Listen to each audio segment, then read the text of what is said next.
미국의 제재를 받고 있는 화웨이의 5G 시장, 삼성전자가 대역전에 나섰습니다.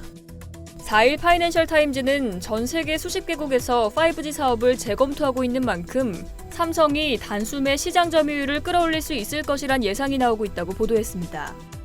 시장조사업체 데로로에 따르면 올 1분기 기준 세계 5G 시장은 화웨이, 에릭슨, 노키아가 70~80%의 점유율로 압도적인 상황입니다. 삼성은 10에서 15% 수준인데요.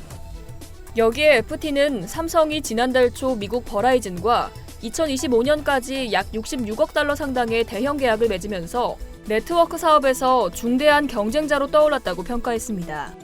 이전부터 미국 AT&T, 캐나다 텔러스, 일본 KDDI 등으로부터 계약을 따내온 것에 탄력을 받았다는 분석입니다.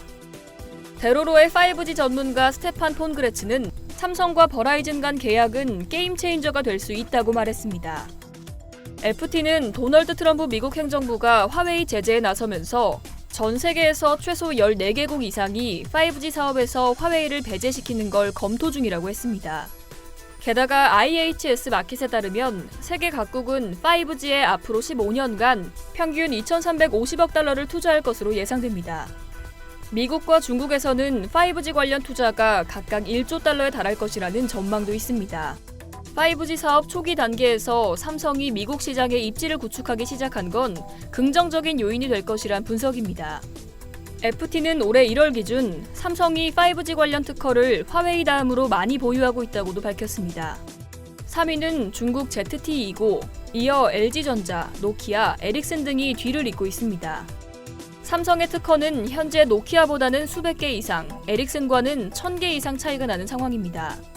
게다가 삼성은 5G 모뎀 칩은 미국에서, 네트워크 장비들은 대부분 한국과 베트남에서 생산하고 있어 미국의 중국 제재로부터 영향이 적습니다. 또 관련 특허로도 신뢰성을 주기 충분하다는 전망입니다.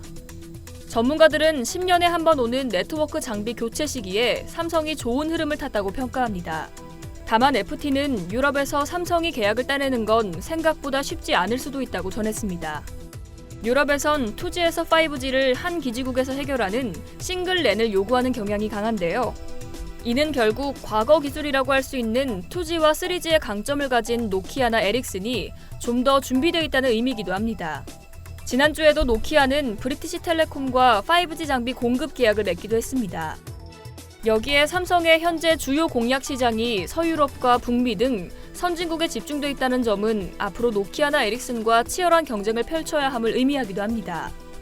또 FT는 화웨이가 제재로 타격을 입긴 하겠지만 미국에 영향이 미치지 않는 아프리카 같은 곳에선 여전히 강력한 영향력을 행사하고 있다고도 전했습니다. 이런 지역에선 삼성이 화웨이와 가격 경쟁력을 갖긴 힘들다고 FT는 지적했습니다. 다만 최근 인도와 중국 간 관계 악화는 삼성에게 호재로 작용할 수 있다는 예상입니다. 삼성은 앞서 인도의 릴라이언스 지오에 4G 통신 장비를 단독 공급해왔습니다. 이상 여의도TV였습니다.